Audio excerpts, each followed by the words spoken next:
Bueno, vamos a comenzar ya. ¡Ay, qué estrés de comienzo!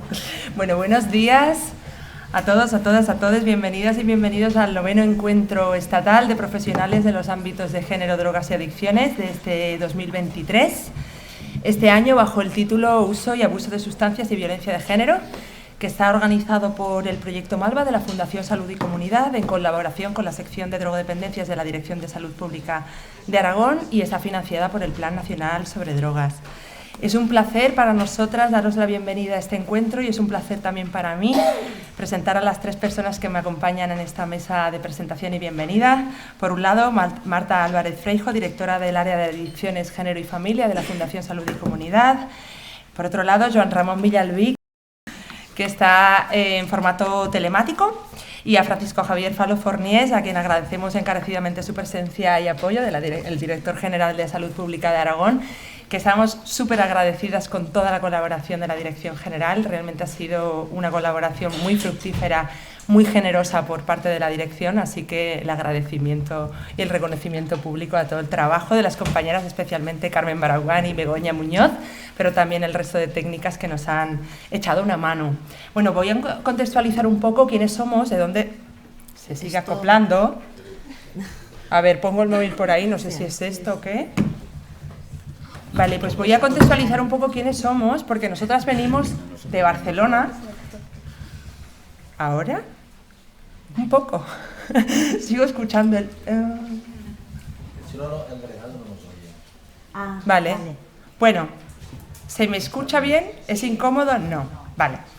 Bueno, voy a contextualizar eso. ¿Quiénes somos? Nosotras venimos de Barcelona, trabajamos en Barcelona, aunque es un proyecto de alcance estatal, por eso cada año organizamos la jornada en una ciudad diferente, también para hacer red en otros contextos, para poder difundir algunas informaciones que creemos que son relevantes, que las profesionales y los profesionales que trabajáis en drogas y adicciones pues conozcáis, y bueno, y al final para intercambiar y nutrirnos nosotras también, pues en este caso, de vuestra experiencia. Os voy a contar qué es el Proyecto Malva, que yo coordino, desde el cual organizamos esta jornada. Es un proyecto que nace en el año 99. Es un poco raro, perdonad porque escucho el tren y es un poco así. Bueno, es un proyecto que nace en el año 99 a raíz de la detección de una alta prevalencia de casos de violencia en el ámbito de la pareja o expareja heterosexual cuando está presente el uso de alcohol y otras drogas.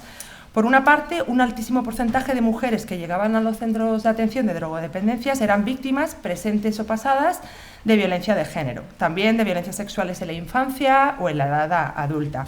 Por otra parte, muchas mujeres víctimas de violencia atendidas en los recursos de atención específica a la problemática de violencia consumían de forma abusiva o presentaban problemas de adicción a determinadas sustancias psicoactivas, especialmente al alcohol y a las benzodiazepinas.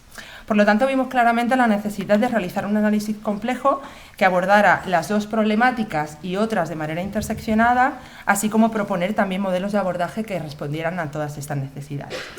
Una vez fue evolucionando el proyecto, nos dimos cuenta de muchas otras cosas que ponían de manifiesto la imprescindibilidad de abordar las drogas y las adicciones desde la perspectiva de género, que es la propuesta que os traemos hoy.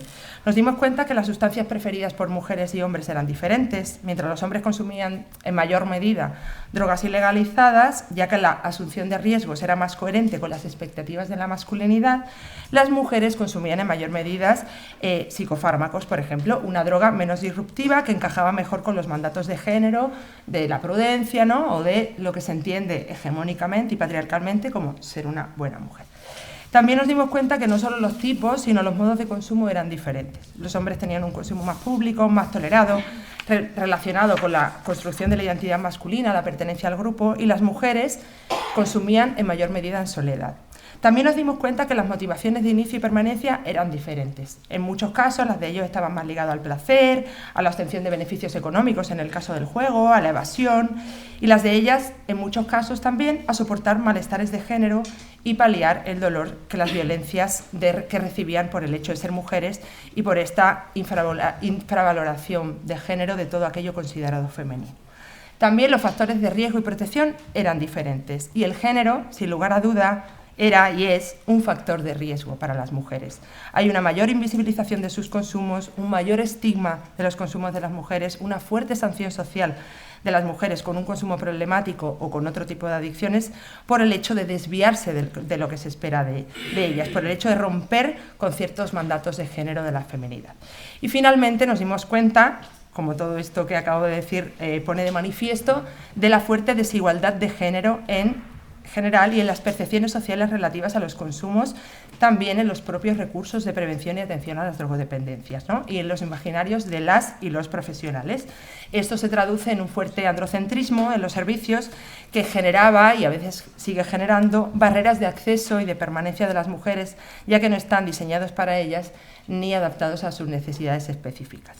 Y con todo esto, en el 2013, creamos toda una línea que se llama Línea Drogas Género, drogasgénero.info es la web, es la línea Drogas y Género de la Fundación Salud y Comunidad, que se materializa en 4 proyectos.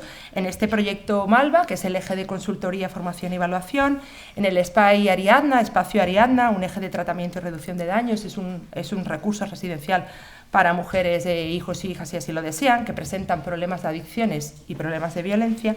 El Observatorio Noctámbulas, en el eje de prevención y reducción de riesgo, que es una iniciativa de prevención de violencias sexuales en contexto de ocio nocturno y consumo de drogas, y todo un eje de sensibilización y de incidencia política en el que destaca el impulso de la red de género, drogas y adicciones, junto con la Fundación Atenea, que ahora forman parte un montón de entidades de todo el Estado. Contextualizado quiénes organizamos la jornada y por qué estamos haciendo esto, os quiero hablar de este encuentro, de este 9º encuentro. Este 9º encuentro es una consecuencia de todo este trabajo que llevamos haciendo pues, desde el 99 en el Malva y desde el 2013 en la línea Drogas y Género, y de la voluntad de intercambiar reflexiones y buenas prácticas entre profesionales, estudiantes, usuarias y usuarios y sociedad en general. Esos encuentros que siempre han sido financiados, y agradecemos muchísimo a la Delegación del Gobierno para el Plan Nacional sobre Drogas, manifestando su clara apuesta por incorporar esta mirada, se organizan desde 2015, tienen periodicidad anual y se realiza cada año, como os decía, en un lugar diferente. Han acogido este encuentro ciudades como Madrid, Barcelona, Sevilla, Pamplona, Valencia y ahora Zaragoza, además de 2 ediciones en formato virtual en época de pandemia. También cada año la temática del encuentro varía, promoviendo también la diversidad y la riqueza de los debates. Hemos hablado de jóvenes y prevención, de reducción de daños, de salud mental y despatologización, de políticas de drogas, de juego problemático, de mujeres, drogas y prisión, siempre poniendo el foco en el modo como el género, como sistema de organización social desigualitario y opresivo, atraviesa dichas cuestiones. Y este año le toca la temática que nos ocupa, uso y abuso de sustancias y violencia de género, con unas ponentes muy potentes que estoy segura que nos van a aportar un montón. Esas ponentes son Patricia Martínez Redondo, absoluta referente en la materia y compañera, Laia Plaza, también compañera y maestra investigadora en este y otros ámbitos, que ellas presentarán 2 investigaciones recientes, una de alcance estatal y otra de ámbito europeo sobre uso de drogas y su interacción con las violencias machistas. Y asimismo, en la mesa siguiente tenemos a 3 ponentes con las que estamos encantadísimas de contar, que son Pilar Carrasco, catedrática de Medicina Preventiva y Salud Pública de la Universidad Rey Juan Carlos, Amaya Yurrebaso, voy buscándolas por el público, doctora en Psicología por la Universidad de Salamanca, y Alicia Salamanca, directorado en Recursos de Intervención y doctoranda de Salud y Género por la Universidad Complutense de Madrid. A todas vosotras, bueno, sois referentes y muchísimas gracias por acompañar. Antes de acabar, cuestiones técnicas que me vais preguntando. La jornada va a ser grabada y los vídeos se van a colgar en nuestro canal de YouTube, por si lo queréis volver a visionar. Además, vamos a hacer en la web una entrada con todas, si me dais permiso, todas las ponentes, con las presentaciones de PowerPoint, ¿vale? En formato PDF para que las podáis descargar. Lo digo también porque a la hora de tomar notas, pues que os relajéis, porque van a ser las presentaciones colgadas para todo el mundo, así como los vídeos. Y también nos vamos a enviar a todo el mundo un formulario de evaluación que os pedimos desde ya, pues es anónimo y confidencial, que no os rellenéis. Sin más, agradecer de nuevo a la Dirección General de Salud Pública de Aragón por este espacio, por el cuidado, por todo el apoyo, al Plan Nacional sobre Drogas por la financiación y el apoyo, la voluntad siempre de incorporar la perspectiva de género en su estrategia integral, a todas las ponentes y sobre todo a vosotras y a vosotros por acompañarnos hoy aquí, el eco. Sin más, os dejo con mi compañera Marta Álvarez, psicóloga feminista y directora del área de adicciones, género y familias de Fundación Salud y Comunidad. Bienvenida, Marta. Gracias. Bueno, buenos días. Primero de todo, ya lo ha hecho Ana, pero dejadme que yo también pueda hacerlo, agradecer a Begoña y Carmen la implicación desde el minuto 1 para que se pudieran hacer estas jornadas, que ha facilitado muchísimo su organización. O sea, que quiero agradecerlas, al igual que a las dos profesionales que están fuera también, que también son técnicas de aquí, Marta y Elena, creo que se llamaban. Sí, perfecto, vale. ¿No? Que es un trabajo también muy importante el poder recogerlo todo para que después tengáis vosotras y vosotros vuestros diplomas, toda la información. Por lo tanto, hay que reconocer todo ese esfuerzo y, bueno, muchísimas gracias de esto. Vale, voy a presentar yo un poco la entidad. Hay cosas que ya ha comentado Ana. Creo que es importante porque algunas personas a lo mejor no nos conocéis, otras ya nos conocéis. Fundación Salud y Comunidad hace más, yo diría que hace como 28 años más o menos que está en funcionamiento y que trabaja con colectivos desfavorecidos, podríamos decir, vulnerables, ¿no? Empezó su andadura con el tema de adicciones y a lo largo de todos estos años ha ido desarrollando otros servicios y programas en otros tipos de vulnerabilidades, dificultades sociales a nivel terapéutico y social. Tenéis en los papeles que os hemos entregado, ya tenéis como un pequeño díptico donde podéis ver todos los programas y todos los servicios en los que nosotros estamos interviniendo. Las actuaciones de Fundación Salud y Comunidad lo que quieren dar es dar una respuesta a las necesidades que afectan, por ejemplo, a la dependencia de sustancias y a la dependencia sin sustancias, a las violencias machistas, a situaciones de crisis familiares, a problemas a nivel comunitario, etc. Durante los últimos 10 años aproximadamente, como os decía Ana, íbamos detectando, por un lado, los servicios que tenemos de adicciones, como pueden ser comunidades terapéuticas, piso de reinserción, centros de día. Nos estábamos encontrando con que se empezaban a detectar situaciones de violencia de género y en aquel momento tampoco podíamos ponerle un nombre concreto, ¿no? O sea, eran como... Y no sabíamos muy bien cómo intervenir desde ahí, las dudas de pero es violencia de género, no es violencia de género, nos encontrábamos esto y al mismo tiempo en los servicios de mujer, atención a las mujeres que sufrían violencia de género, nos estamos encontrando que casi no detectábamos temas de adicciones, ¿no? Y empezamos a poner pues algunos indicadores en la recogida en los instrumentos de recogida de información sobre abuso de sustancias y sorpresa que no es sorpresa, ¿no? Veíamos que realmente se estaban dando, había mujeres que abusaban de sustancias, sobre todo encontrábamos alcohol y benzodiazepinas.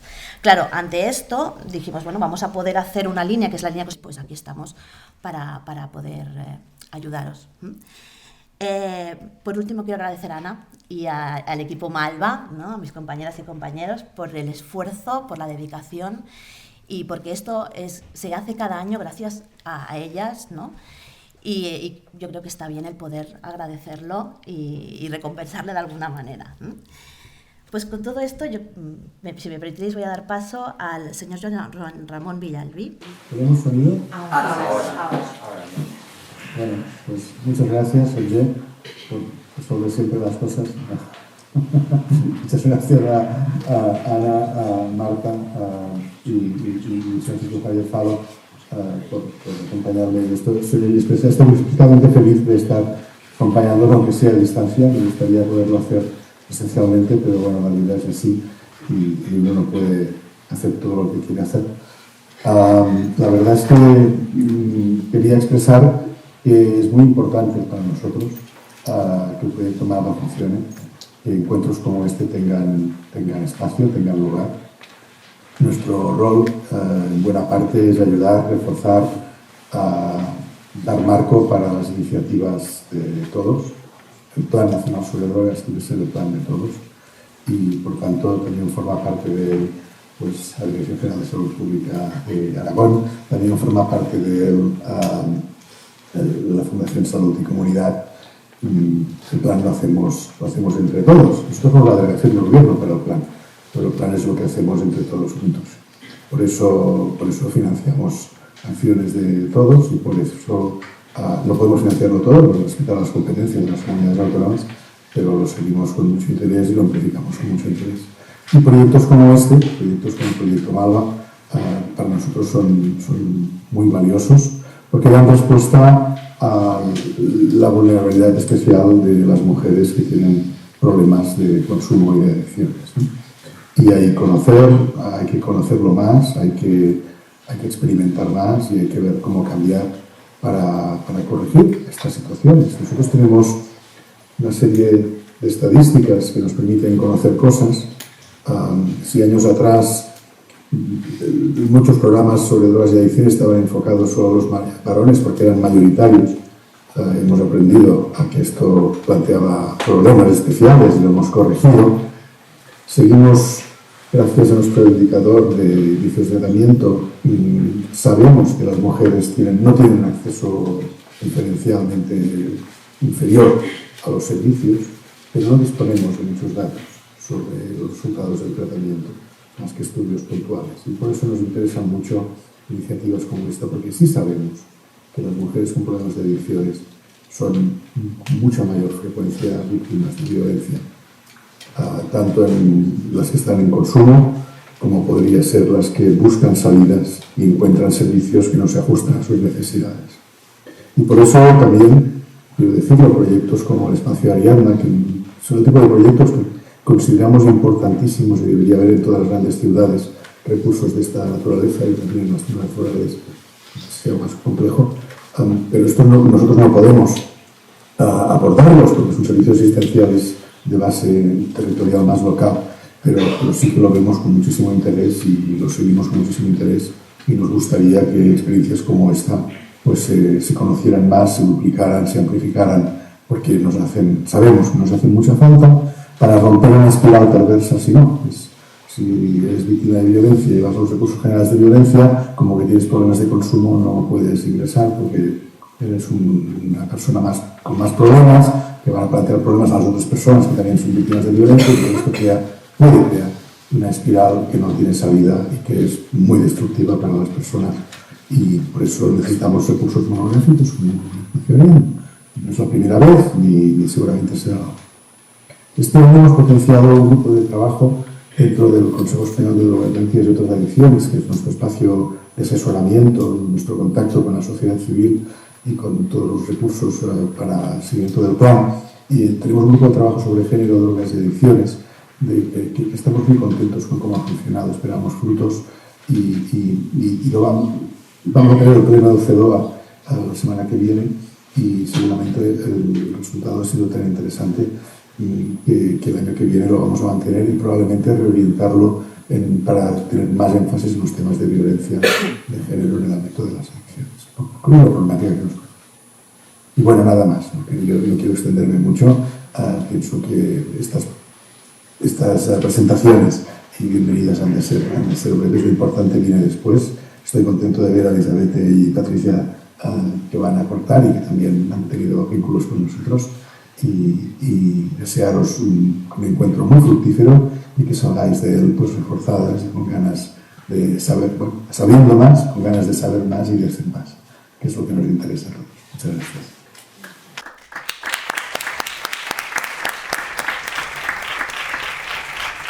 Sé que esto es un poco rollo, pero tengo que insistir en los agradecimientos, ¿no? Porque además yo siempre intento insistir en la sinceridad, ¿no? De verdad que os lo agradecemos mucho. Os lo agradecemos mucho. Primero, Joan, me vas a permitir al plan. Yo creo que estos años hemos sentido apoyo, nos hemos sentido arropados. Yo creo que nos hemos sentido queridos incluso, ¿no? Más allá de lo organizativo y de lo institucional, yo creo que hay compromiso por alcanzar objetivos conjuntos, ¿no? Ya sabéis que los que me habéis escuchado a mí más veces, me tenéis un poco incluso como pesado, yo siempre insisto que la colaboración a veces se entiende como algo, como un valor añadido que ya está, que ya tiene que estar, pero la realidad es que hay que trabajarla cada día y cuando hay ejemplos de colaboración y de objetivos comunes entre diferentes instituciones que más o menos se consiguen, con los luces y las sombras, yo creo que hay que ponerlo en valor, ¿no? Gracias a vosotras, Proyecto Malva, Fundación, porque No es nuestra primera experiencia con vosotras, pero creo que no ha de ser la última tampoco, porque yo creo que habéis iniciado una línea de trabajo que es muy importante, ¿no? Antes hablábamos de la invisibilidad, pero yo creo que hay espacios en el abordaje de los programas institucionales, de los programas sociales, donde tenemos la sensación que hay camino recorrido, y hay otros espacios en el que la sensación es que queda mucho camino por recorrer, ¿no? O que queda todo el camino por recorrer. Y ese es uno de los espacios en el que tenemos esa sensación, ¿no? Que poco hemos trabajado, que poco hemos mirado, probablemente más del que parece, ¿no? Porque igual que vosotras hay muchos profesionales por el territorio, muchas profesionales por el territorio trabajando, ¿no? Quizá queda ese esfuerzo de identificar el concepto, de trabajar, conceptualizar, abordar los sistemas de información, conocer, pero hay mucho trabajo de campo seguro, ¿no? Seguro. Y aflorar, junto con el conocimiento, ese trabajo hecho, yo creo que es uno de los debes que tenemos, ¿no? Y agradeceros también a Carmen y a Begoña, ya os lo diré luego aparte también, pero sobre todo a toda nuestra organización, que muchas veces de manera invisible pues aporta eso, ¿no? El trabajo de cada día, casi nada, el trabajo de cada día, ¿no? Entonces, antes decía, a los directores a veces nos lo ponéis muy fácil, a veces es muy difícil, pero hay gente que lo ponéis muy, muy fácil, ¿no? Que simplemente lo que tenemos que hacer es dejar hacer, ¿vale? Y estorbar lo menos posible y apoyar lo más posible, ¿no? Y ese quizá este es uno de los ejemplos en el que el comportamiento tiene que ir en esa línea, ¿no? Y agradeceros a todas vosotras que estéis aquí, ¿no? Porque sois profesionales que trabajáis en el territorio, muchas personas de las que estáis aquí encarnáis, dais visibilidad a ese trabajo que simplemente muchas veces se queda desconocido, ¿no? Y de hecho vais a ser lo imprescindible para trabajar en el futuro. Traía experiencias previas, líneas de trabajo que nosotros ya hemos abordado desde hace años, ¿no? Quizá ha habido una en la que yo creo que tenemos que seguir trabajando y que es el ejemplo, ¿no? En la formación, ¿no? En aflorar el conocimiento. Primero porque de esto no hay mucho conocimiento. Para prepararme estos pocos minutos llevo mucho leído, ¿no? Y sí, al final tiendo a simplificar, ¿no? Y hay una primera línea que es muy clara, ¿no? Lo poco que sabemos de este tema, ¿no? Lo poco que hemos sabido trasladar de las realidades al conocimiento, este triple eje de desigualdad, aunque luego me resultaba curioso cuando decía no me pongas 2 etiquetas, ¿no? O 3 etiquetas, ya vale, ¿no? De poner etiquetas, pero es verdad que esos 3 ejes de desigualdad, que es género, es violencia, es desigualdad social al final, desigualdad en los equilibrios de poderes y adicciones, pues se combinan de una manera muy potente y generan sencillamente población más vulnerable y más sensible ante todo, ¿no? Yo siempre digo la frase esa de que cuando eres vulnerable eres cada vez más invisible, ¿no? Es una tragedia para las políticas de salud pública, debería ser lo contrario, pero la vulnerabilidad genera invisibilidad. Como os decía, yo creo que llevamos líneas de trabajo ya desde hace un tiempo modestas en Aragón, en la línea de reforzar la formación, con experiencias en el año 2020, en el 2021, algunas trabajadas con vosotras, y en la que creo que tenemos que asumir el compromiso de seguir trabajando, ¿no? Creo que también hay compromisos ya adquiridos y líneas de trabajo en incorporar el género a nuestras políticas de prevención de adicciones, que yo creo que es inevitable, en el que tenemos que también reforzar y marcar líneas de trabajo. Pero antes os decía, hay muchas compañeros y compañeras de los planes especializados de adicciones, que trabajáis en el territorio, en servicios sociales, donde me pasaba una relación de programas, de intervenciones en donde ya se incorpora esa idea, ¿no? Y de una manera, yo creo que lo local es muy potente, lo local es donde hay que trabajar la prevención y donde ya estáis trabajando en esta línea. Ayer teníamos un encuentro con un filósofo, Javier Sadaba. Los que tenemos más tiempo pues nos acordamos más de él, porque era de los filósofos jóvenes que los años 80 y 90, igual Joan también te acordarás, los años 80 y 90 formaba esa corriente de jóvenes filósofos, y él hablaba de varias cosas. Primero, que en concreto además me lo dijo a mí, ojo con los discursos vacíos, ¿no? Con hablar con tópicos, eso de hablar y no decir nada, que lo hacemos bastante, ¿vale? Algunos más que otros. Entonces, yo soy el primero que lo reconozco. Bueno, ojo con ese hablar y no decir nada.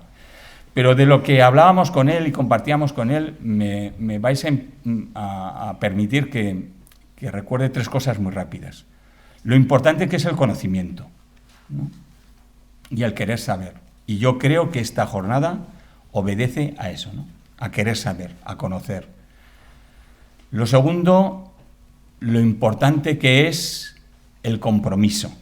Es decir, el conocimiento no sirve de nada si no hay compromiso detrás. Ahora es un momento muy complicado. Todos los gobiernos autonómicos, o una buena parte, estamos en procesos electorales. Yo no voy a pedir el voto porque tendría una bronca, pero lo que sí que creo es que hay que pedírsenos a los responsables políticos compromiso con los problemas de la sociedad.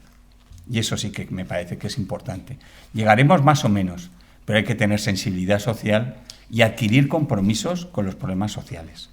Y a mí me parece que eso es importante. Y de aquí deberían derivar compromisos en nuestros programas de trabajo alineados con el enfoque de género, por supuesto con el enfoque de violencia de género y con la atención a los más vulnerables. Y a mí eso me parece también muy importante. Y por último, porque ya me están marcando la hora, es poder afrontar todo esto con sentido del humor, incluso con entusiasmo, vamos a decirlo como queramos, ¿no? Con sonrisa, porque es lo que más nos permite avanzar, ¿no? No perder la sonrisa ni el entusiasmo nunca. Y quizá ese sea el tercer compromiso que deberíamos asumir hoy. Mirad, hay 2 tipos de actos, para mí, que soy bastante simple. Algunos de los que yo me tengo que ir rápido porque tengo una comisión de salud pública ahora, un consejo interterritorial. De algunos, cuando me voy, digo, uy, qué bien que me voy. Y de otros me da pena irme. Y de este me da pena irme. Ojalá que lo aprovechéis mucho. Muchas gracias a todas y a todos.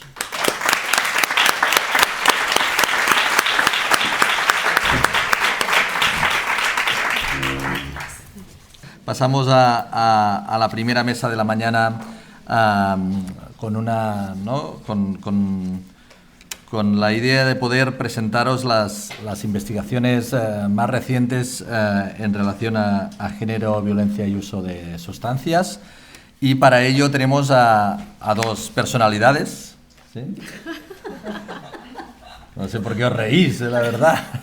Hoy día realmente el hecho de generar conocimiento es algo costoso. Hay mucha gente que nos dedicamos más a la acción, a trabajar, pero hay gente que se dedica a investigar y a crear ciencia, a crear conocimiento para que aquellas que estamos en nuestro día a día tengamos más herramientas a la hora de poder desarrollar nuestro trabajo con la garantía de que lo que estamos haciendo lo estamos haciendo bien. Y si no hay alguien mirando que realmente lo que estamos haciendo se está haciendo bien, pues iríamos con unas dinámicas de ir haciendo, ¿no? Pensando que lo hacemos correctamente. Vale, ¿y quién tenemos aquí? Sí, tenemos a Patricia Martínez y a Laia Plaza, ¿no? Las dos las conozco bien, hemos colaborado, están colaborando con Malva, forman parte de ello, le han dado crecimiento a nuestro proyecto y por lo tanto es también un honor poderlas presentar. Y os hago un poquito de resumen de sus vidas y mira, una agüita. Gracias. Y os hago un poquito de resumen, os las presento y después cada una de ellas irá a presentar su investigación. En primer lugar tenemos a Patricia Martínez. Patricia Martínez es coautora, y también disculpo a Elisabeth Arostegui, que tenía que estar aquí con nosotras y que finalmente no ha podido estar.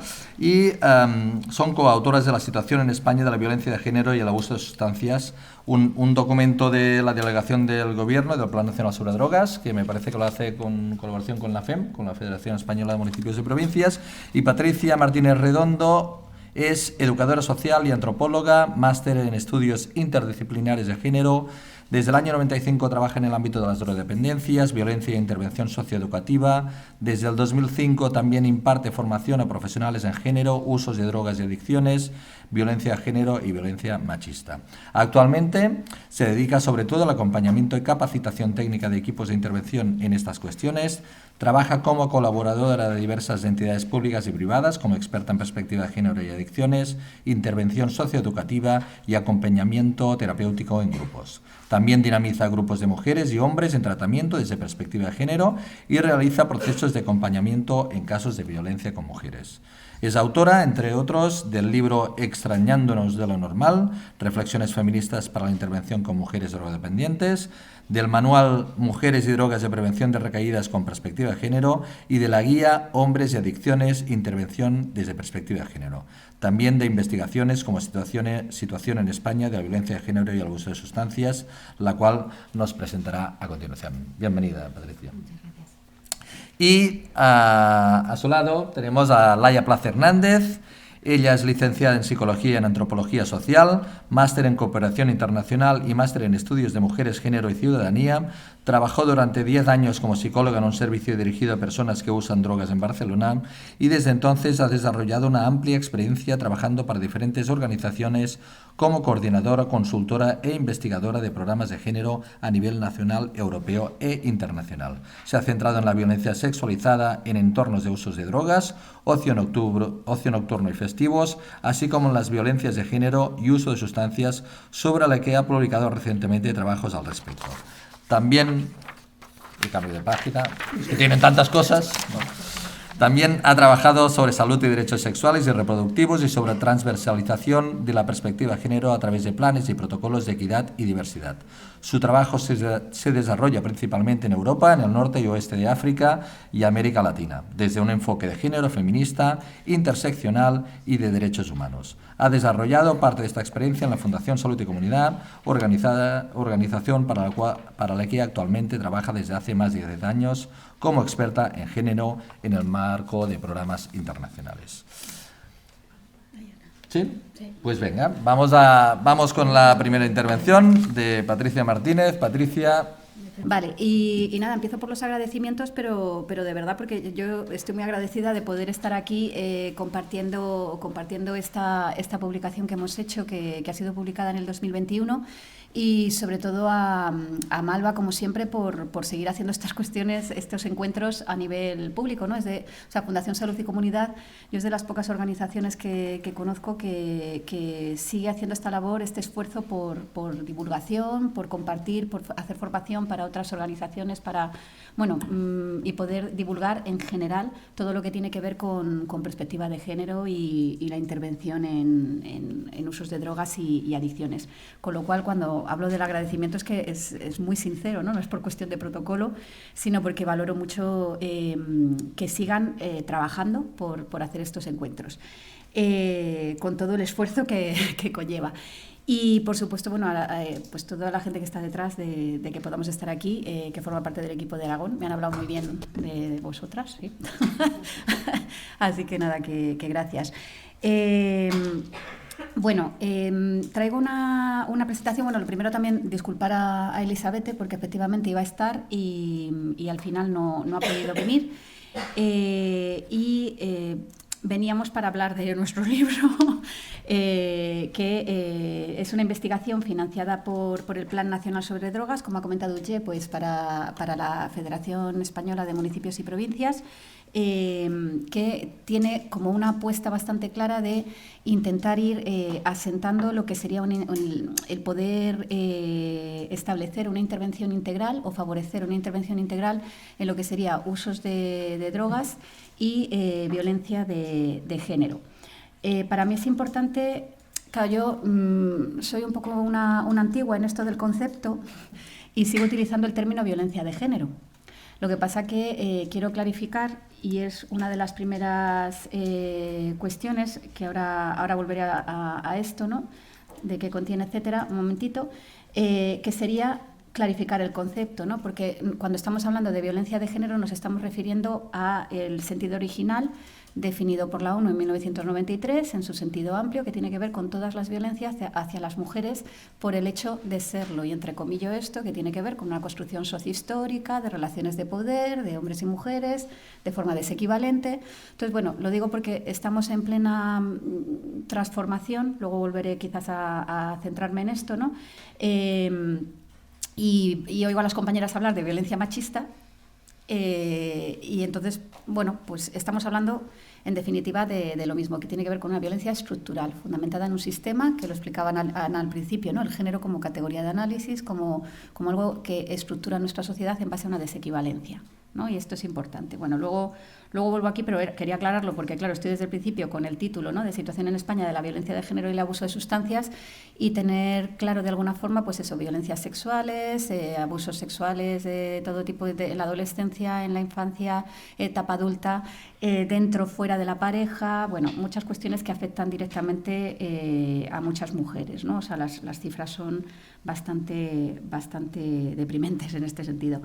Bueno, entonces, una vez aclarado, ¿no?, sobre todo eso, que nos referimos a todo tipo de violencias que emergen de este sistema de desequivalencia, esta investigación es uno de los primeros pasos que se daba para poder ir asentando todo un marco, toda una serie de repaso de las evidencias que hay de la necesidad de intervenir de forma integral.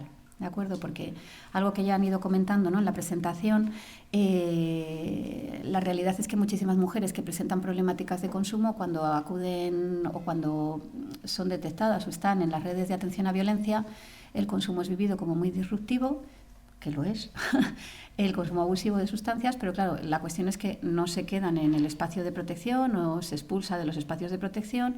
En las redes de adicciones, pues no son espacios de seguridad, no son espacios donde puedan realizar una intervención o un itinerario terapéutico para ellas. Bueno, como que nos encontramos con esto desde hace muchísimos años, ¿no? Entonces, bueno, en esta investigación nuestro objetivo era conocer la situación en España de la violencia de género, insisto, en su sentido amplio, y el abuso de sustancias, y conocer propuestas de actuación para el abordaje conjunto de las violencias de género y el abuso de sustancias a partir de la experiencia, bueno, pues de programas que ya conocíamos, que estaban puestos en marcha y que con muy buenos resultados, ¿no?, en su desarrollo. Entonces, este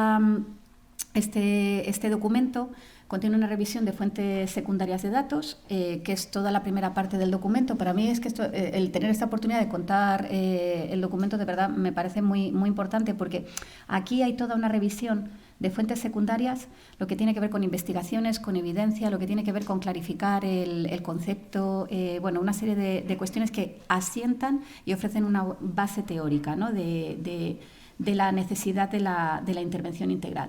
Y luego también tenemos toda una segunda parte de información cualitativa en referencia a programas que ya están puestos en marcha, para poder detectar en aquellos que están puestos en marcha con buenos resultados, pues buenas prácticas o cuestiones que puedan ayudar a esa intervención integral, y también otros programas que conocemos también que están puestos en marcha y que paradójicamente, porque han existido recursos desde el 2007-2008 que atendían violencia y adicciones, pues hoy sigue pasando que paradójicamente hay recursos que existen para atender ambas situaciones en intersección y muchas veces no se llenan las plazas o las mujeres no llegan.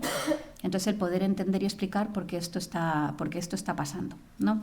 Que eso va a emerger de la información cualitativa, eso tiene que ver con las prácticas y tiene que ver, bueno, pues con muchas cuestiones multicausales que nuestro objetivo era poder exponerlo en la investigación.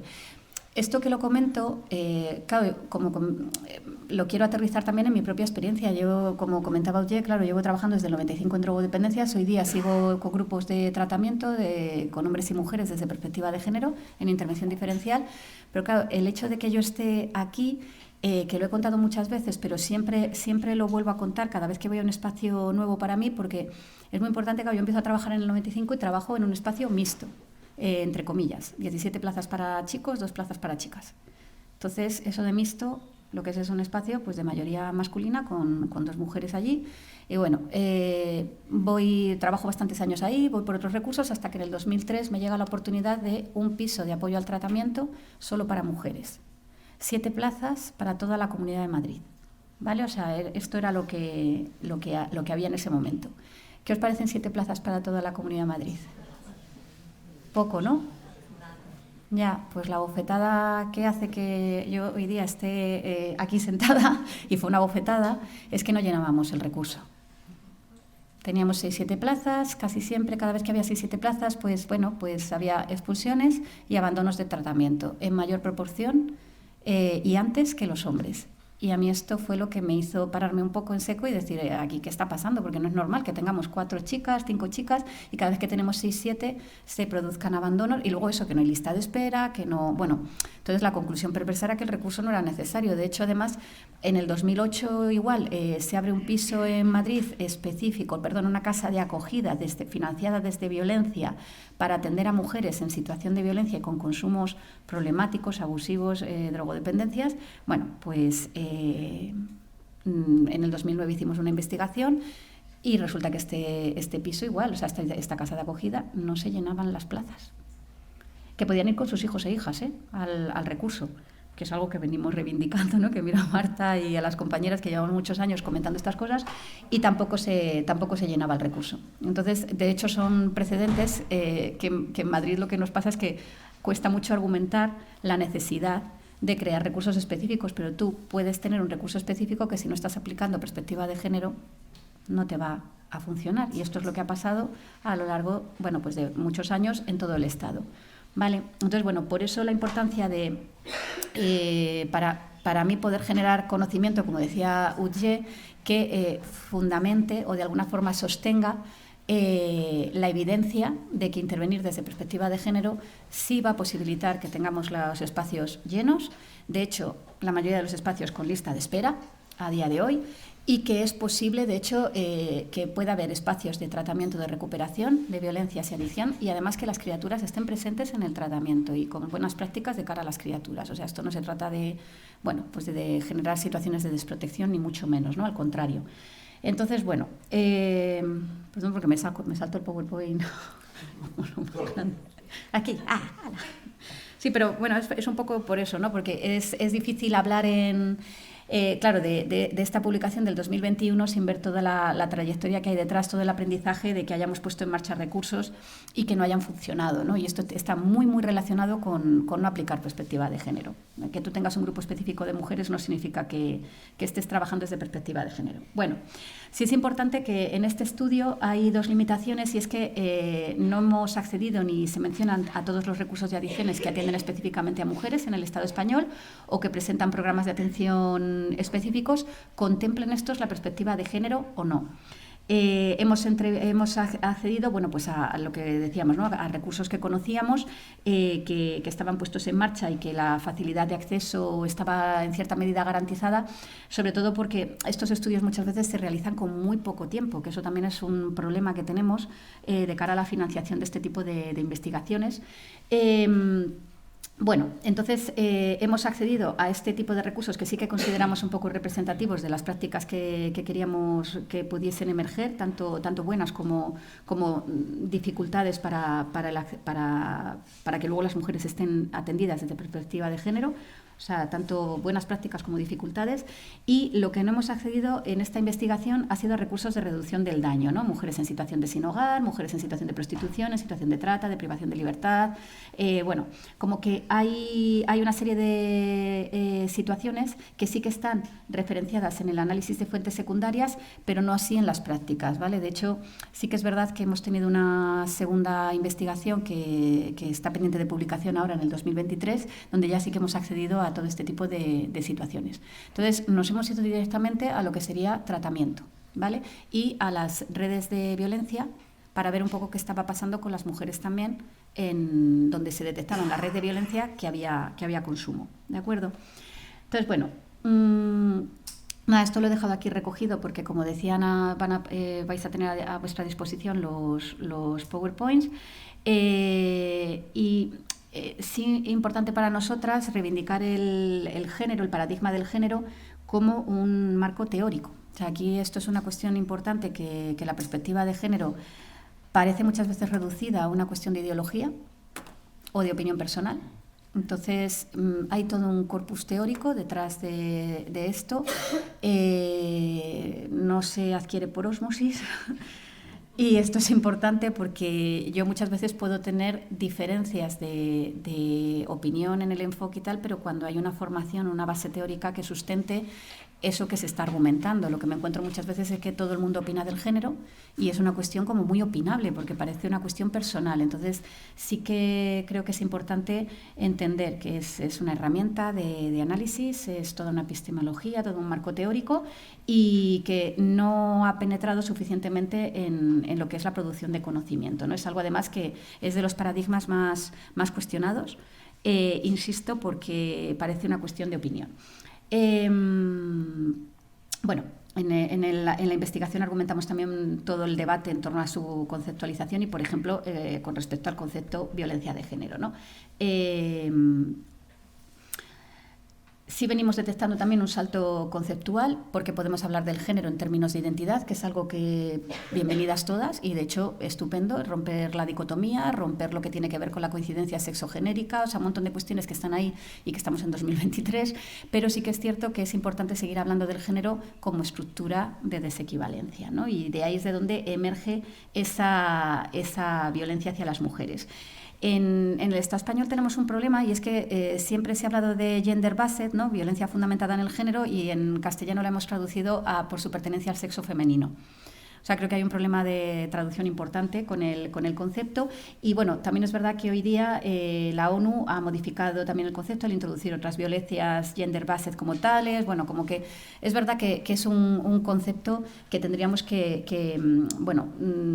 poder clarificar. Me da igual hablar de violencias machistas que violencias de género, mientras entendamos que estamos hablando de esta violencia estructural. Vale, entonces... voy a pasarme todo esto viendo... Vale. Simplemente esta cuestión que metíamos de reflexión, que al introducir múltiples conceptos que crean la apariencia de confusión, pues se trata de disolver el esfuerzo teórico de conceptualización feminista. O sea, esto yo creo que sí que este es un campo que se ha visto sometido a mucho cuestionamiento y que eso contribuye a crear esa apariencia de confusión con los términos. Bueno. Se ha mencionado ya que la violencia de género en mujeres drogodependientes es bastante más elevada que la violencia de género en mujeres de la población en general. Tenemos una prevalencia entre 3 y 5 veces superior. Hay pocos estudios así a nivel estatal, pero los que hay la detectan y luego la práctica profesional está más que detectado y puesto sobre la mesa. Lo que pasa que cuando tú acudes a fuentes de información te encuentras con que muy pocas entidades sistematizan esta información. Y claro, yo soy muy cualitativa porque soy antropóloga, soy educadora social, pero desde luego lo cuantitativo fundamenta la necesidad de poner la mirada en algo. O sea, yo necesito lo cuantitativo para poder decir, oye, aquí está pasando algo y esto que está pasando, pues, ¿qué hacemos? ¿Cómo operamos sobre ello? Luego de ahí la información cualitativa, porque tú creas un recurso específico y no funciona. ¿Por qué no funciona? ¿Por qué los que están funcionando que sí lo hacen? ¿En base a qué? Un poco establecer esos criterios, ¿no?, de intervención. Entonces, bueno, sí que partimos de la base de encontrar muchos estudios que te hablan de causalidad de la adicción y la violencia, y violencia-adicción. En realidad, desde un enfoque interseccional, lo que planteamos es que son dos espacios, dos contextos que se van a retroalimentar fácilmente. Es verdad que las situaciones de adicción, de consumo, de abuso de sustancias van a favorecer escenarios donde la violencia de género emerge, pero no son la causa. O sea, el alcohol no tiene la culpa, las drogas, las otras, o sea, cualquier sustancia, no tienen la culpa o la responsabilidad de que emerjan las violencias. El hecho de que esto, cuando has comentado lo de los inicios, ¿no? Que yo me acuerdo cuando empezaba con las investigaciones al principio y los y las profesionales decían, es que no sabemos si la violencia que sufren las mujeres es por drogodependientes o por género, ¿no? Y es como, o sea, esto es como, a ver, un hombre en situación de calle no está en una situación de privilegio, está en situación de calle, pero un hombre en situación de calle está en una situación diferencial a si es una mujer la que está en situación de calle, porque ahí es donde emergen las violencias de género. O sea, de hecho, ella recibe unas violencias específicas por ser mujer que tienen que ver con el género, ¿no? Entonces, esto sí, está en situación de calle y ahí ese escenario configura unas violencias diferentes a si fuese pues una mujer que está en situación de pues ser ama de casa, con trabajos esporádicos, que ha priorizado la crianza de sus hijos e hijas, pero que también está recibiendo violencias e incluso puede estar abusando de sustancias de forma bastante silente. Porque aquí resulta muy disruptivo, y esto en las casas de acogida, hago una llamada de atención, ¿no? En las casas de acogida, claro, que una mujer llegue borracha, y utilizo el término a propósito, resulta muy disruptivo. Pero que las tengamos con benzodiazepinas recetadas desde hace muchísimos años, que nadie ha revisado estas pautas o que están sobremedicalizadas, esto no resulta disruptivo, con lo cual no nos preocupa. No sé si esto... Pero al fin y al cabo hay un uso de sustancias que posiblemente no esté siendo muy saludable para esa persona, ¿no? Bueno, entonces por eso que no hablamos de dinámicas de causalidad.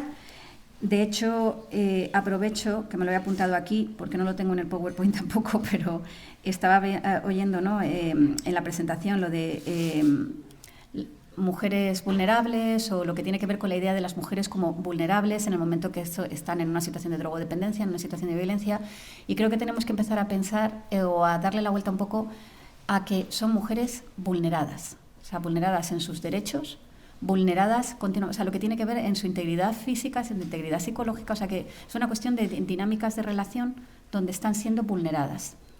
Y están en situaciones de vulnerabilidad, pero no que ellas sean vulnerables. De hecho, yo me sorprende, llevo muchos años trabajando tanto con mujeres como con hombres drogodependientes, y todas las mujeres con las que estamos trabajando ahí siguen a pesar de todas las violencias recibidas.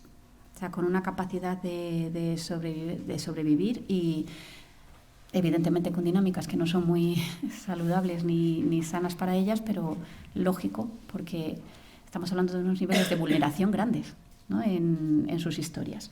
Entonces, bueno, simplemente que me he acordado con esto, ¿no? De las mujeres drogodependientes y la violencia en cifras. Entonces, bueno, pediros disculpas porque he hecho un corta-pega directamente de la publicación por falta de tiempo para los PowerPoint. Y, bueno, voy a pasar de esto. Todo lo que hemos hecho es esta fundamentación teórica, donde de alguna forma lo que emerge y sigue siendo muy visible es que estamos en 2023 y sigue haciendo falta una formación en general a nivel básico de sensibilización. O sea, tenemos que seguir peleando porque se entienda esta cuestión de que el género no es una cuestión de opinión, sino que lo que va a hacer es que podamos intervenir de una forma mucho más óptima, eficaz y generando procesos de calidad de vida, acompañando procesos de calidad de vida con las mujeres con las que estamos trabajando. Bueno, entonces, ¿qué conclusiones, o viendo ya que llevo 20 minutitos hablando, qué comentaros de las fuentes primarias, que para nosotras es de las cuestiones más importantes de esta investigación, esa teoría que emerge de la experiencia, ¿no? Hemos hecho 10 entrevistas en profundidad, han participado 13 profesionales con experiencia en atención conjunta de adicciones y violencia de género. Como os comentaba, también acudimos a entrevistar a responsables de programas de violencia, y también aprovechamos para entrevistar a una psicóloga experta en adicciones y género que había realizado una tesis doctoral sobre esta cuestión en comunidades terapéuticas, y a la directora del SPAI Ariadna, por ser efectivamente una muy buena práctica que lleva funcionando desde el 2013. y que de hecho nos ha servido muchísimo para aprender, porque aprovecho para ir colando este tipo de ideas, ¿no? Pero cuando se puso en marcha el SPA y Ariadna, me acuerdo que en los primeros años de funcionamiento, el año y medio, lo que veíamos era que las mujeres dejaban el piso, y sobre todo eran las mujeres que tenían hijos e hijas, y lo dejaban porque lo que se sentían eran muy cuestionadas como madres. O sea, que aunque se había proporcionado un espacio para poder hacer un proceso de recuperación de tu proceso de adicción y que pudiese estar con tus hijos e hijas, bueno, pues resulta que nuestras prácticas de intervención seguían siendo cuestionantes o redundaban en esa idea de ser juzgadas como madres, ¿no? Entonces esto también llevó a revisar un poquito qué estábamos haciendo, porque parece ser que seguíamos entrando como elefante en cacharrería sin darnos cuenta en lo que tenía que ver con las prácticas de maternidad, ¿no? Entonces, esto aprovecho también para comentarlo. Yo ahora mismo estoy acompañando a muchísimas mujeres a tomar la decisión de ponerse en tratamiento. Son mujeres que tienen un abuso muy problemático de sustancias, quizás no hay una adicción instaurada todavía, están detectadas en la red de violencia o están a lo mejor en otros espacios que no son la red de adicciones, están en servicios sociales, en atención primaria, y me encuentro con muchas profesionales que su conclusión es que a la mujer le cuesta mucho reconocer que tiene un problema. Entonces, claro, hay mucha confrontación en que reconozca que tiene un problema. Mucha amenaza, sino de retirada de custodia. Muchas medidas cautelares también de retirada de custodia temporal. Yo os pregunto, una mujer a la que le amenazan con quitarle los hijos o que hay una medida cautelar de retirada de custodia, ¿pensáis que va a dejar, por ejemplo, de consumir alcohol si es esa la sustancia con la que tiene abuso en el momento que le quiten a la criatura? ¿Va a dejar de consumir? ¿Qué va a pasar?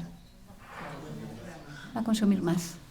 Y este es el problema, que va a consumir más. Entonces, si yo como profesional sigo emperrada en que me reconozca que tiene un problema, como profesional que la entrevista como tal, porque lo que quiero es que me reconozca el problema, lo único que estoy contribuyendo es a generar una resistencia en esa persona. No estoy ayudando a que pueda encontrar una vía de salida, porque va a seguir viendo como amenazante cualquier intervención profesional en ese sentido. Y esto es importante porque para cuando llegan a nuestra red de atención, a la de drogodependencias, llegan con la situación bastante dinamitada, cuando previamente desde muchos otros recursos sería importante intervenir desde otro lugar.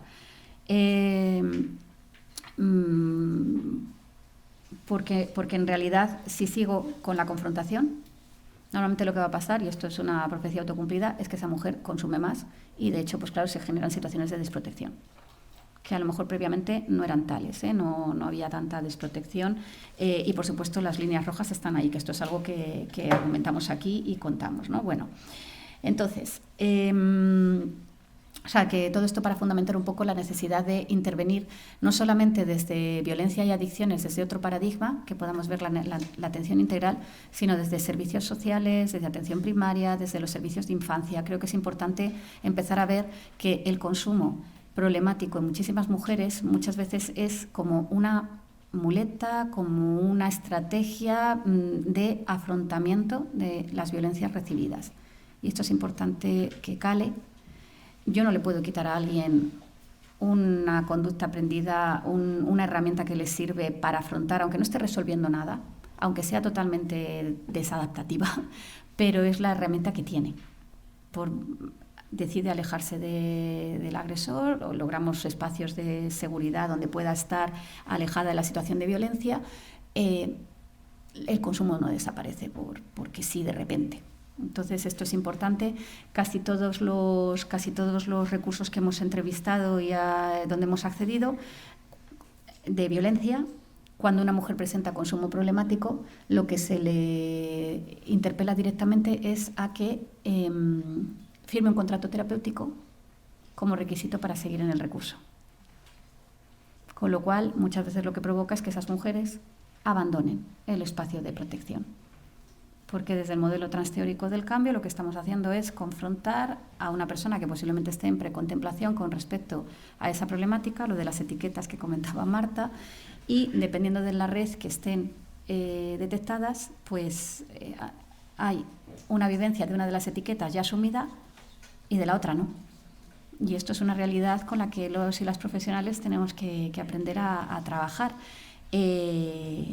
para adecuar nuestra intervención al momento en el que está la persona. Si yo lo que hago es confrontar y decir que te tienes que ir a tratamiento, pues bueno, pues posiblemente lo que suceda es que abandone, como comentaba, y de hecho lo que estamos haciendo es condicionar la protección a la abstinencia. Que esto yo creo que también debería empezar a plantearnos, ¿no?, un cuestionamiento, porque si una mujer está en situación de violencia, lo que es condicionar que pueda estar en un espacio de cobijo, que pueda estar en un espacio de protección frente a las violencias de género, a su abstinencia, yo creo que es una cuestión bastante que nos tendríamos que replantear como profesionales, ¿no? Porque esto es como está configurado ahora mismo nuestra intervención. Entonces, bueno, que voy aprovechando eso para ideas principales, porque la investigación ha arrojado muchas cuestiones centrales que aquí los ejes temáticos de las entrevistas están recogidos en el PowerPoint para que lo tengáis, pero bueno, quiero aprovechar este momento para lanzar las ideas que me parecen más importantes, ¿no? Otra cuestión muy importante es la idea de la necesidad de recursos específicos que atiendan esta realidad de forma integral. Claro, nos pasa muchas veces que hay provincias, hay recursos donde vemos que hay una sola comunidad terapéutica o hay un solo espacio de tratamiento residencial y, claro, mujeres que necesitan acudir a tratamiento residencial. Te encuentras con la realidad de que tienen a sus espaldas un historial de violencia enorme, con traumas en lo que sería su subjetividad y, claro, las estamos introduciendo en espacios mixtos, de mayoría masculina. Pues no son espacios que vayan a resultar terapéuticos para ellas. Pasa que nos estamos dando de bruces con eso, insisto, que en los espacios de acogida, pues el consumo no se contempla, ¿vale? Entonces, bueno, que llevamos muchos años diciendo la necesidad de la atención integral, pero no se termina de aterrizar, y esto tiene que ver un poco con la concepción en ambas redes, por un lado de la violencia y en la otra de lo que sería el abuso de sustancias, insisto. España y Ariadna y muchos otros recursos, en la investigación los tenéis recogidos y en la próxima publicación que hagamos con criterios mucho más aterrizados, demuestran que es posible intervenir de forma integral, además con espacios de acogida para las criaturas y con intervención, con objetivos de intervención directos con los niños y niñas, ¿no? Por suerte cada vez tenemos más ejemplos a lo largo de todo el Estado, y lo que sí que vemos es que ha favorecido mucho los procesos de recuperación el que tú trabajes desde una perspectiva no sancionadora, teniendo en cuenta que las criaturas puedan venir, favorece procesos de recuperación y, sobre todo, protegiendo a las mujeres de lo que sería el género, entendiéndolo también como ese eje que va a juzgar a las mujeres por el hecho de ser consumidoras. Esto es importante no perderlo de vista. Lo hacemos en los recursos de violencia, lo hacemos en los recursos de servicios sociales. Cuando una mujer presenta un abuso de sustancias y si hay criaturas, inmediatamente es mala madre.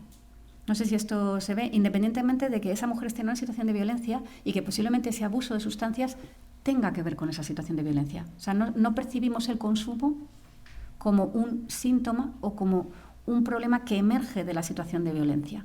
¿Se ve esto? Entonces, esto es importante empezar a cambiar el paradigma, ¿no?, de análisis. Entonces, bueno, que me queda un minuto. Madre mía. Aquí tenéis todo... ¿El qué, perdón? ¿5? Yo aquí te voy a 30 minutos hablando como una pepona. Te regalo 5. Gracias. Vale. Vale, pues aprovecho para contar una cosa muy importante que también hemos recogido en la investigación, es que hay muchísimas mujeres que no cumplen criterios de adicción. O sea, que no estarían para un recurso, para un tratamiento en adicciones, sino que lo que cumplen son criterios de abuso. Y eso es importante porque en la red de violencia es lo que más se va a detectar. Mujeres que abusan, que tienen un uso bastante problemático, nadie dice que sea estupendo el cómo utilizan las sustancias, pero tienen una situación de abuso de la sustancia. No es una mujer que entre semana, por ejemplo, se te escape para consumir, que esté todos los días consumiendo, que necesite, que intente refrenar sus deseos de consumo y no lo logre, sino mujeres muchas veces que están en dinámicas de consumo, por ejemplo, en fin de semana. O cuando salen, ha pasado algo tal.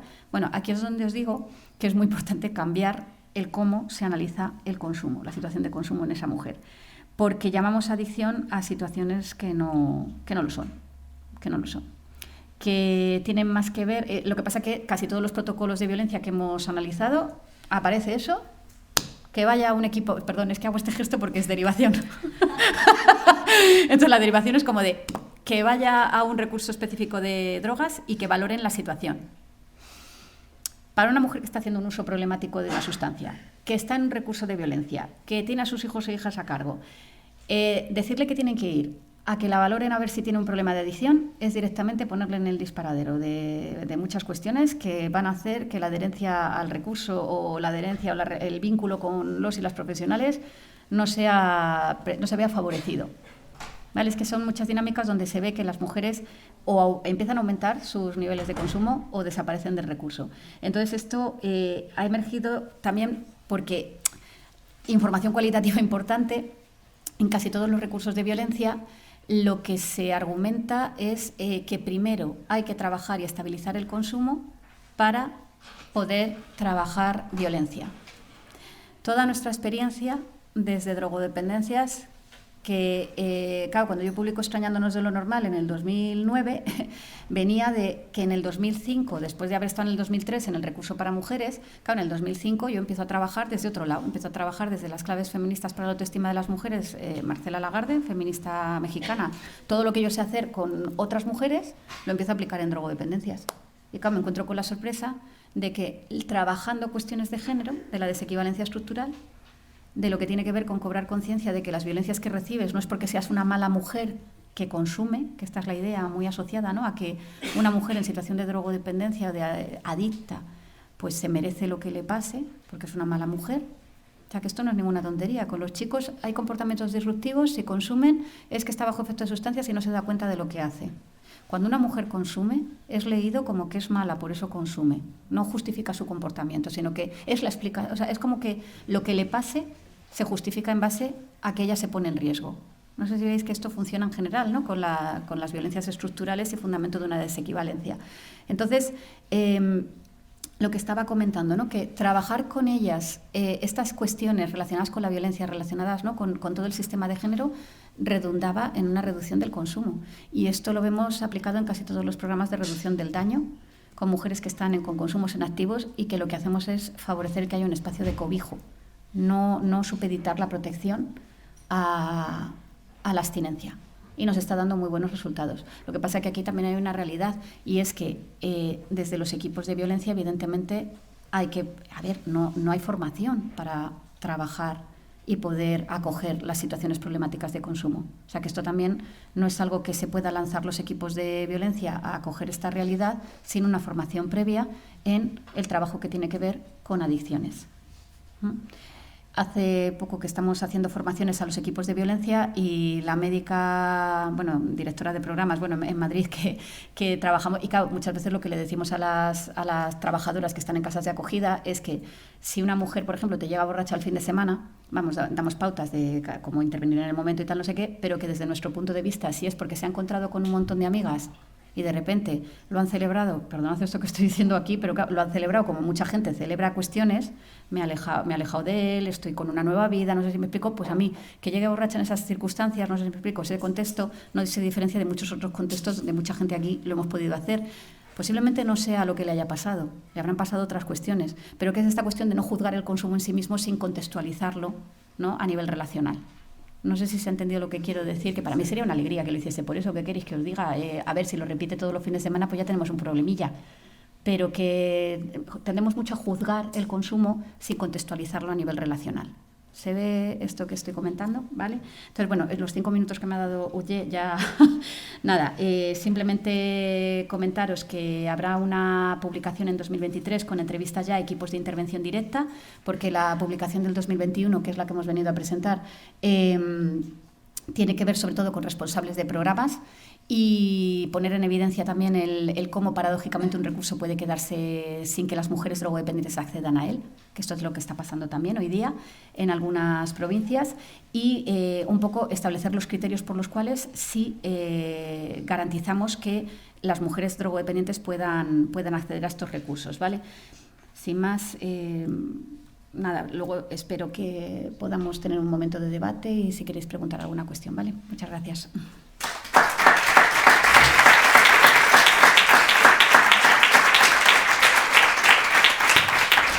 Vale, pues wow, Patricia, interesantísimo. Luego a ver si podemos comentar. Bueno, pues estoy encantada de estar aquí presentando los resultados de la investigación Interleaf, mujeres que usan drogas y enfrentan violencias de género en Europa. También quería agradecer al proyecto Malva, a la Dirección de Salud Pública de Aragón y a todas las personas que han colaborado en esta investigación, especialmente a las mujeres que usan drogas por sus valiosas contribuciones a esta investigación. Brevemente presentaré el contexto de la investigación, 5 principales resultados, algunas recomendaciones finales y esta vez me apetecía también reflexionar sobre cómo fue todo el proceso de investigación feminista. Bueno, esta investigación formó parte de un proyecto europeo que se denominó Interleaf y que se llevó a cabo entre 2020 y 2022, que tenía como objetivo mejorar la atención a mujeres que usan drogas y que estaba financiado por este programa europeo que veis, el Justice Program, un programa de la Comisión Europea. La investigación partía de algunos datos relevantes que ya se han ido comentando, pero que de alguna manera muestran que las mujeres que usan drogas experimentan muchas más violencias que las mujeres que ya experimentamos en la población general, básicamente por estar impactadas por el uso de drogas y otros ejes de discriminación como la salud mental o la pobreza, lo que conlleva pues, este doble y triple estigma social y de género que afecta a estas mujeres. También señalarían que las mujeres que usan drogas tienen más dificultades de acceso y mantenimiento a los servicios respecto a los hombres que también usan drogas, básicamente porque son servicios androcéntricos que no consideran las necesidades específicas de las mujeres.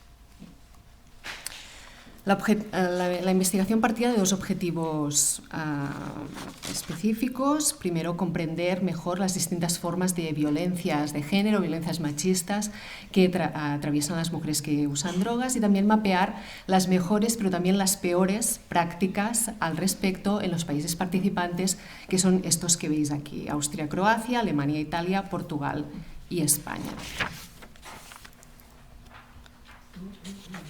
Para ello se llevó a cabo un análisis mixto, cuantitativo y cualitativo, de diferentes instrumentos, básicamente 2 cuestionarios, uno dirigido a mujeres que usan drogas y otro a profesionales que trabajaban con ellas, 15 grupos focales, 120 entrevistas y se hizo un análisis con enfoque de género y feminista, o eso es por lo menos lo que intentamos.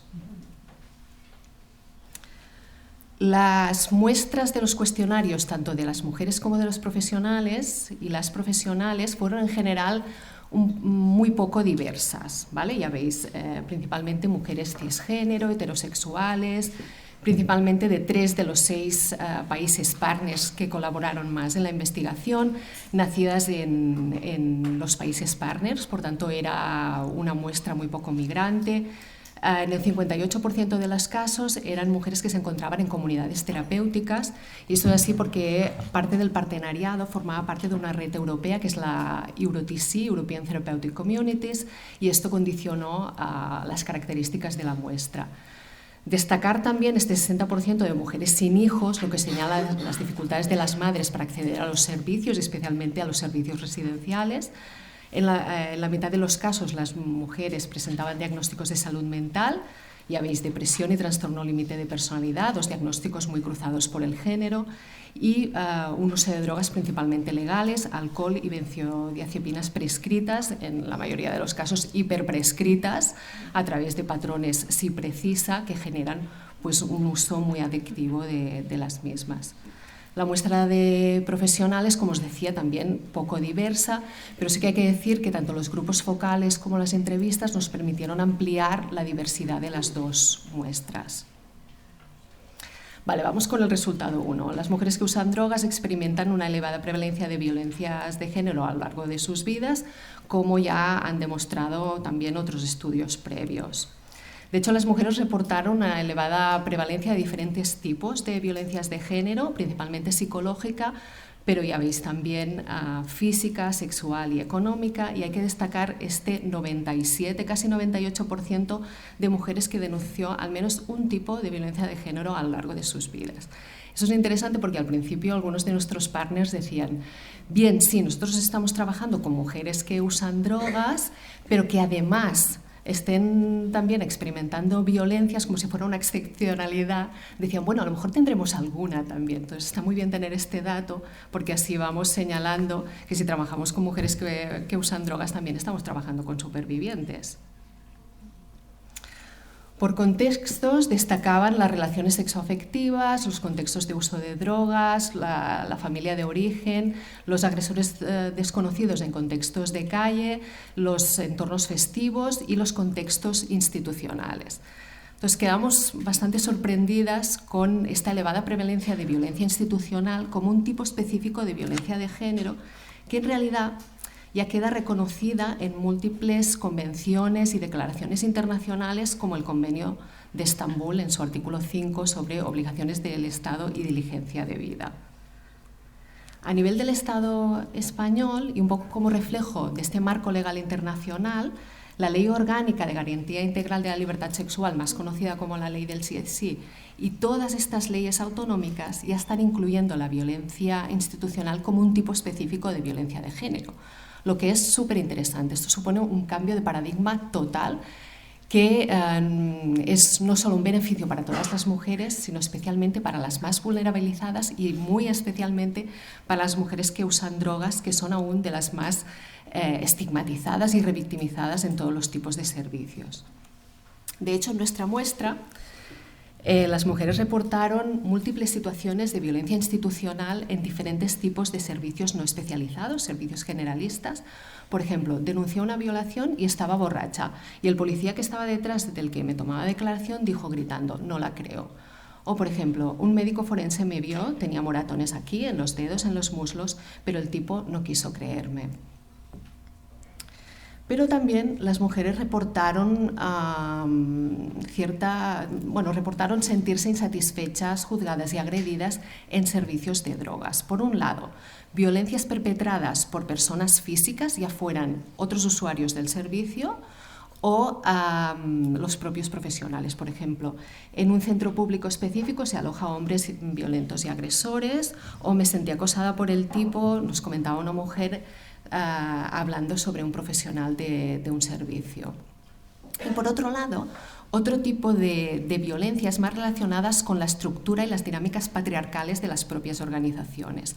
En la comunidad terapéutica mixta, yo era la única mujer, mucho más centrado en las adicciones que en la violencia, ni siquiera podía mostrar mi orientación sexual, no quería ir por no separarme de mi hija. Un poco también lo que comentaba Patricia.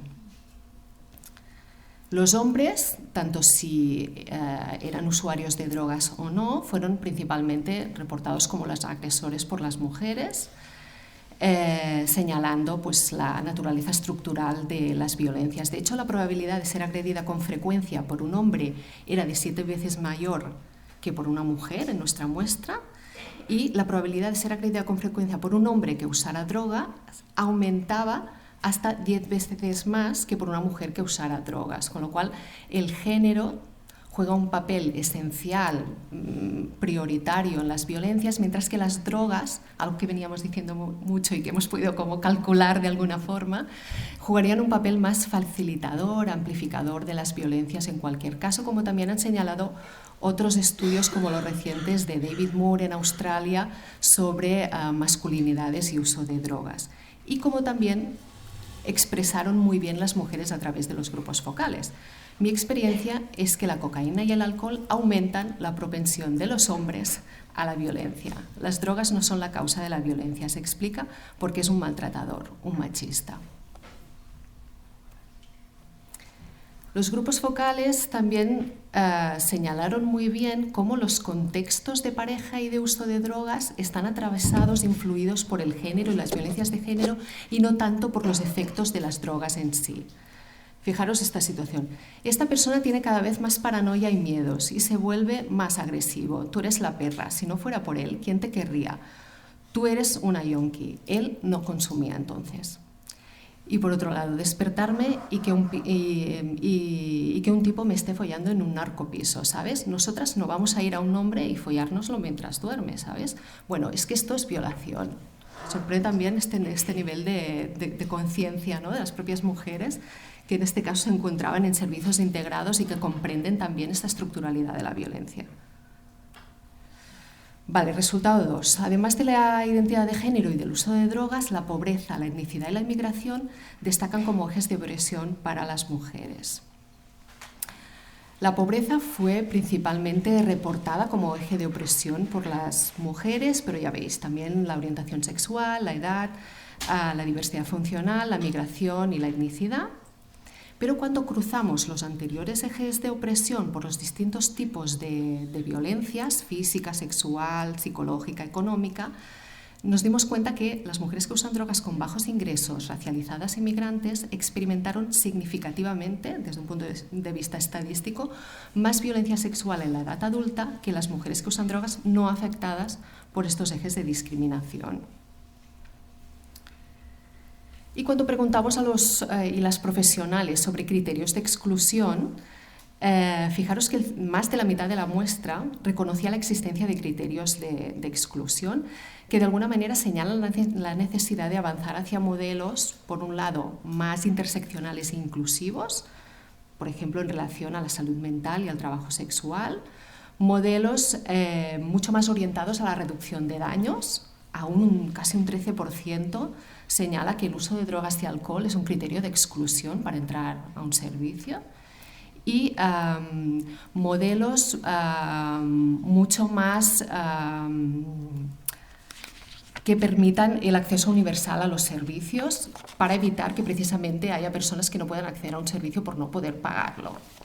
Y esto hace pensar en el modelo de los recursos residenciales y las comunidades terapéuticas que, como sabéis, aún siguen siendo de primera y segunda clase. Tenemos las comunidades terapéuticas profesionalizadas, con toda la cartera de servicios que empiezan a incluir la perspectiva de género, porque a nivel económico aún siguen siendo prohibitivas para muchas personas, ¿no? Y luego tendríamos estas comunidades de segunda y tercera clase, que serían las no profesionalizadas, religiosas, que no incorporan ningún tipo de modelo de reducción de daños ni de perspectiva de género. Y, por tanto, si estamos todo el rato diciendo que las mujeres son las más empobrecidas, las que tienen menos recursos económicos, también son las que tendrán más dificultades para acceder a este tipo de recursos de primera clase, digamos, ¿no? Al final lo que queremos son políticas de drogas para todas y no para una minoría privilegiada. Resultado 3. La perspectiva de género no se implementa en los servicios de drogas según la mayoría de profesionales que formaron parte de este estudio.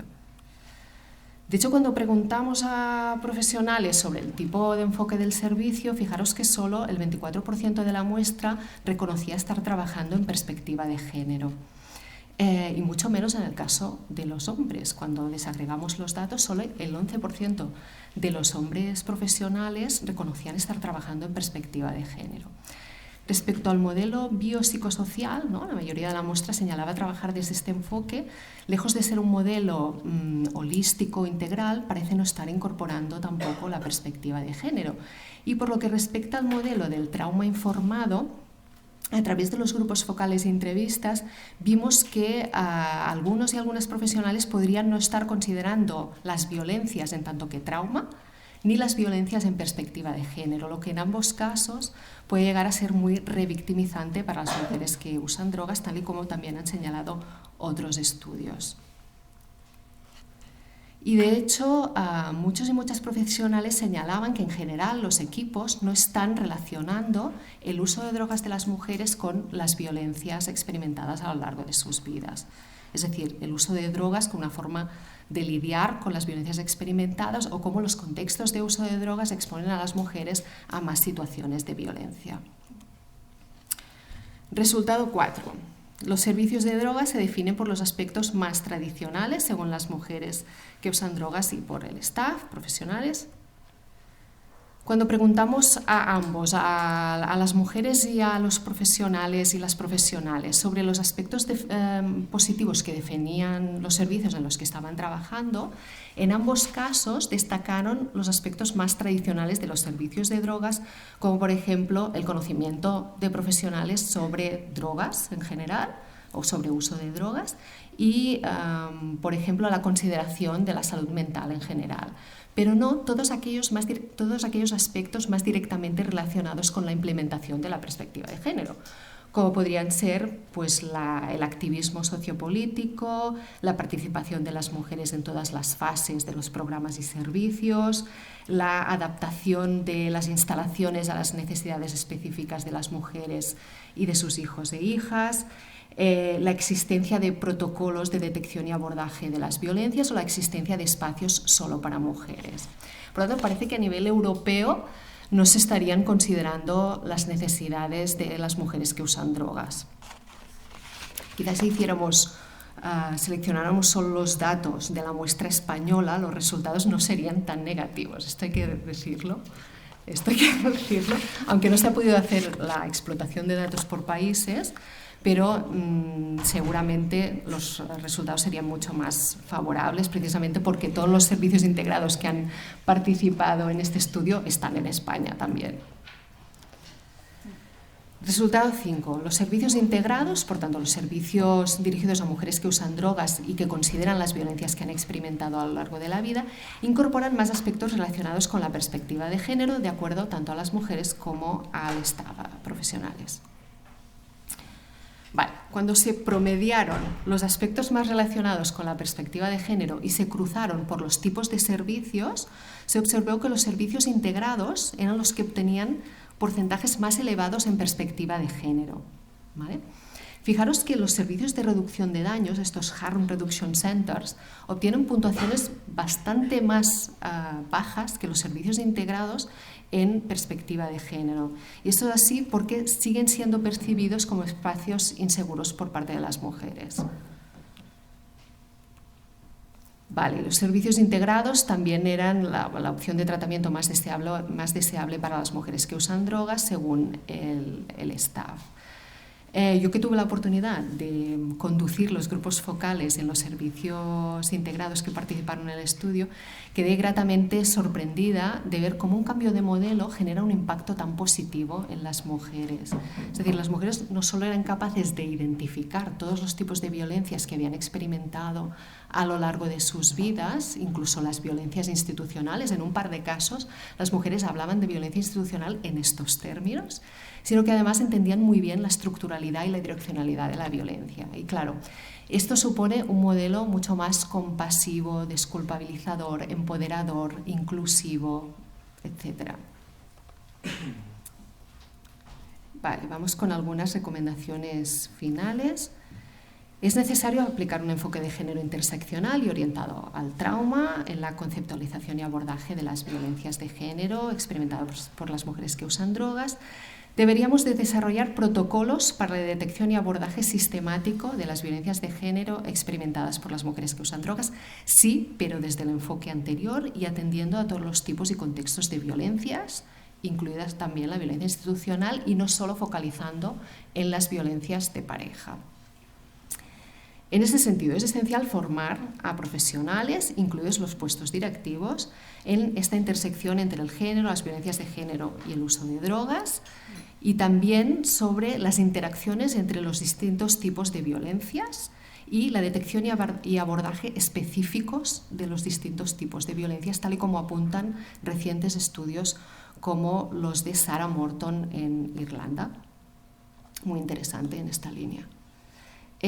¿Por qué insistimos en los puestos directivos? Pues porque son al final los que toman las decisiones y según también hemos podido ver a lo largo de esta investigación, en algunos casos aún estarían bloqueando ciertos temas y ciertas narrativas, con lo cual este tipo de formación dirigida a profesionales nos parece fundamental.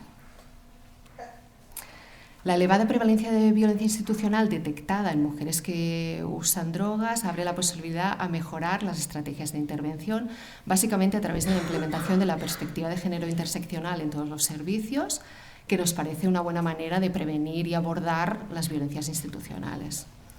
Hay que prestar especial atención a la pobreza, la migración, la etnia, las diversidades de género, en tanto que ejes de opresión que, según estamos viendo, estarían incrementando la probabilidad de violencias de género en las mujeres que usan drogas. Los diagnósticos de salud mental deben ser sensibles al género para evitar los malos diagnósticos y la tendencia a medicalizar a las mujeres que usan drogas, dado que los hombres cisgénero, tanto los que usan como los que no usan drogas, incluidos los profesionales, son señalados principalmente como los agresores.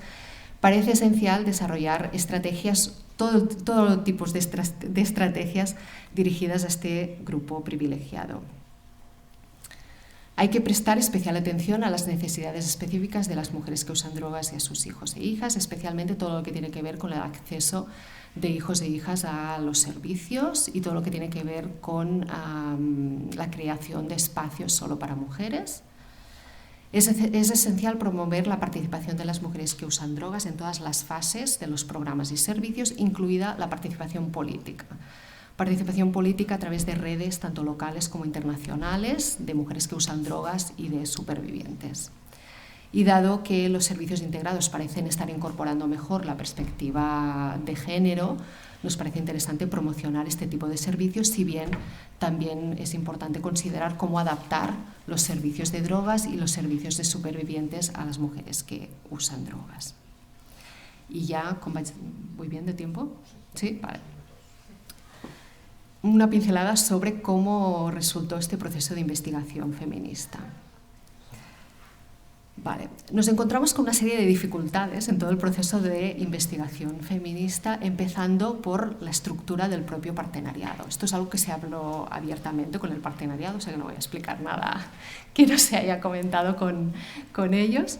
Pero bueno, para que os hagáis una idea, esta es la estructura de nuestro partenariado, ¿vale? Si veis una mayoría de hombres cisgénero en posiciones de poder, y no solo eso, hombres blancos, heterosexuales, con un cierto nivel de ingresos, con una cierta edad, en posiciones de poder también en sus organizaciones respectivas, frente a una mayoría de mujeres en posición de subordinación, también en sus organizaciones respectivas y bastante más jóvenes.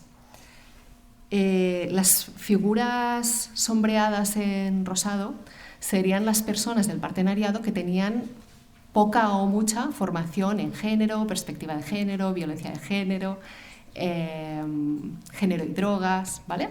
¿Por qué os cuento esto? Pues porque esta estructura determinó pues, todo el proceso de investigación feminista, obviamente. Y también porque esta estructura es la que de alguna manera persiste en algunas de las organizaciones en las que estamos trabajando, ¿vale? Y en las que estamos intentando incorporar la perspectiva de género. Vale, os cuento un par de dificultades con las que nos encontramos. Pues bueno, en el proceso de diseño de la investigación, por ejemplo, encontramos mucha oposición a incorporar las violencias institucionales como un tipo de violencia de género.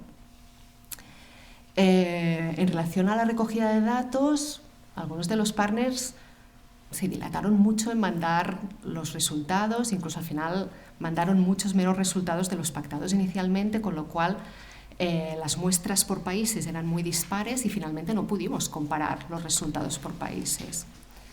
La presentación de resultados preliminares fue interesante, era básicamente la explotación de los cuestionarios. Algunos de nuestros partners levantaron muchas resistencias en relación a todas las conclusiones que tenían que ver con feminismo, patriarcado, estructura patriarcal de las organizaciones y, por supuesto, en relación a las violencias institucionales. Cuestionaron que le llamáramos violencia, que le llamáramos institucional, cuestionaron los propios relatos de las mujeres en lo que constituía otra forma de violencia institucional en sí. La explotación de datos y la revisión lingüística se externalizaron, por tanto aquí esto no dependía de nuestros partners, pero sí que acusamos la falta de perspectiva de género en alguno de los servicios contratados. Y la diseminación de resultados en alguno de los países partners, pues claro, obviamente no tuvo el impacto esperado. Pero donde quería llegar es que durante todo este proceso sí que hemos tenido el apoyo de una red invisible de aliadas que de forma más o menos consciente nos han estado acompañando en todo este proceso de investigación feminista y que ha facilitado todo el proceso, ¿no? Y que de alguna manera me gustaría dar las gracias desde aquí porque ha supuesto que finalmente podamos desarrollar toda esta investigación. Hay que decir también que nuestro partenariado paulatinamente se fue sensibilizando y fue colaborando más con la investigación. Pero sin esta red invisible de personas, organizaciones e instituciones, como veis está la EMCDDA, el Council of the European Union, que colaboraron en un momento dado de forma muy, muy, muy estratégica, no hubiéramos podido llevar a cabo esta investigación. Por tanto, reivindicar también estas redes feministas. Y bueno, algunas ideas que se me ocurrían, que seguramente podemos debatir, se nos ocurrirán más, ¿no? Pero bueno, algunas ideas.